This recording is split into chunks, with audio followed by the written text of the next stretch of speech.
Ready start.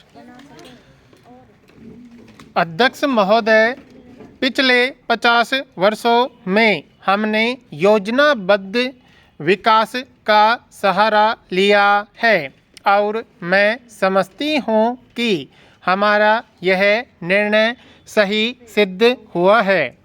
इस क्षेत्र में जो काम हुआ है उसके बिना हमारा देश उन बड़ी चुनौतियों पर विजय नहीं पा सकता था जो पिछले कुछ वर्षों में विदेशी आक्रमणों और अत्यधिक कठिन तथा अकल्पित आर्थिक समस्याओं के रूप में हमारे सामने आई।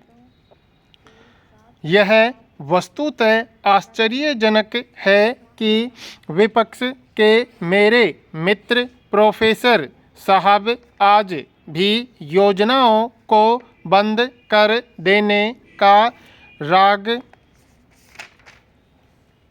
अलापते हैं, जबकि जिन उद्योगपतियों की ओर से उनकी पार्टी बोलती है वे सरकार पर और अधिक पूंजी लगाने के लिए जोर डालते हैं। इस देश में उस समय तक योजनाएं बंद नहीं हो सकती जब तक इस देश में इस पार्टी की सरकार है, जब तक इस देश में सामाजिक न्याय मांगने वाले करोड़ों भूखे नंगे मौजूद हैं। एक अन्य समस्या जो हमें दुखी करती है अनुसूचित जातियों तथा आदिम जातियों और भूमिहीन मजदूरों के लिए और अधिक न कर पाने की हमारी अक्षमता है। लेकिन मैं यह स्पष्ट कर देना चाहता हूँ कि इन कार्यक्रमों में जो कमियां हैं उनके प्रति मैं पूरी तरह सजग हूँ और यह समझती हूँ कि इस संबंध में और बहुत कुछ किया जाना चाहिए। हम इन कमियों को पूरा करने की कोशिश कर रहे हैं। इसी प्रकार मुझे देश के सब अल्पसंख्यकों का ध्यान है। इस संबंध में भी हम अपने दायित्व के प्रति पूरी तरह सजग हैं। हम इस समस्या पर निरंतर विचार कर रहे हैं और अनेक संगठनों के लोगों से हमारा संपर्क है। इन संगठनों में राजनीतिक और अराजनीतिक दोनों प्रकार के संगठन हैं। हम इनके सहयोग से समस्या का समाधान ढूंढ रहे हैं तथा समय समय पर सांप्रदायिक तनाव की जो क्रूर घटनाएं होती हैं उनको रोकने के उपाय भी खोज रहे हैं।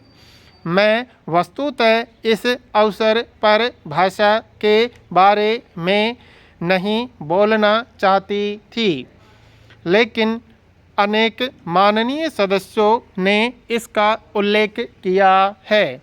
बुनियादी प्रश्न यह था कि हिंदी भाषी लोगों को हमारे बड़ों और प्रधानमंत्री ने जो आश्वासन दिए थे वे पूरे हों। इसी कारण से यह भाषा विधेयक संसद में पेश करना पड़ा। यह सच है कि जब यह विधेयक सदन में पेश हुआ तो कुछ लोगों ने यह अनुभव किया कि इससे उनको कठिनाई होगी। आखिर हमने किया क्या था? अध्यक्ष महोदय, हमने भाषा अधिनियम की किसी भी बुनियादी बात में परिवर्तन नहीं किया। हमने ऐसा कोई कार्य नहीं किया जिससे गैर हिंदी भाषी लोगों को दिए गए आश्वासन समाप्त होते अथवा उनमें कमी होती। हमने आखिर इसका बोझ बढ़ाया।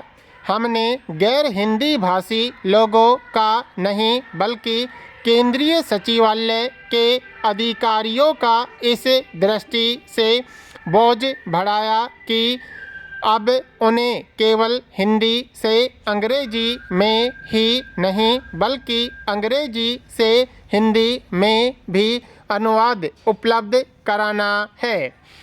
हमने केवल यही कार्रवाई की। इस सदन में गृह मंत्री ने यह स्पष्ट कर दिया था कि यह भार हमारे ऊपर होगा, न लोगों के ऊपर नहीं जो हिंदी का प्रयोग नहीं करना चाहते। यह स्वाभाविक है कि जब कोई नया कदम उठाया जाता है तो इससे कुछ भार बढ़ता है।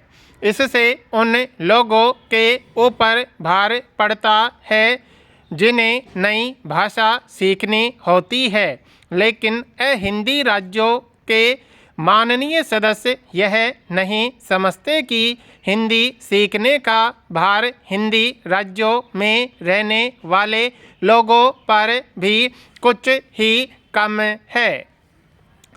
मैं स्वयं अपना उदाहरण देकर यह कह सकती हूँ कि यहाँ जो हिंदी बोली जाती है वह मेरे लिए एकदम नई भाषा है और मुझे इसे नए सिरे से सीखना पड़ा।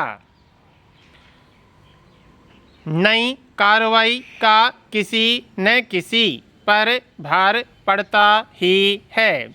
जैसा कि गृह मंत्री ने कहा है, यह भार गैर हिंदी भाषी लोगों पर कुछ अधिक होगा, लेकिन उन्होंने यह भी कहा कि यह कठिनाई चाहे कुछ भी है, हम इस पर विचार करेंगे और इसे घटाने की कोशिश करेंगे। हमारे लिए यह आवश्यक है कि हम बैठकर इस बात पर विचार करें कि विभिन्न राज्यों और प्रशासकों की कठिनाइयाँ क्या हैं। उन्होंने यह बात भी कही थी, मैं समझती हूँ कि जब तक वातावरण शांत नहीं होता इस संबंध में जितना काम हो जाए उतना अच्छा, क्योंकि तब हम लोग एक साथ बैठकर इस पर विचार कर ऐसा तरीका निकालने की बेहतर स्थिति में होंगे जो देश की एकता को बढ़ाएगा और हम लोगों के बीच परस्पर संपर्क को ही अधिक नहीं बढ़ाएगा जिन्हें उच्च शिक्षा का सौभाग्य प्राप्त हुआ है, बल्कि उन लोगों का भी संपर्क बढ़ाएगा जिन्हें यह सौभाग्य प्राप्त नहीं हुआ। अब समय आ गया है कि हम उन लोगों को भी यह समानता और अवसर दें और भाषा के कारण जो वर्ग भेद बढ़ा है उसे कम करें।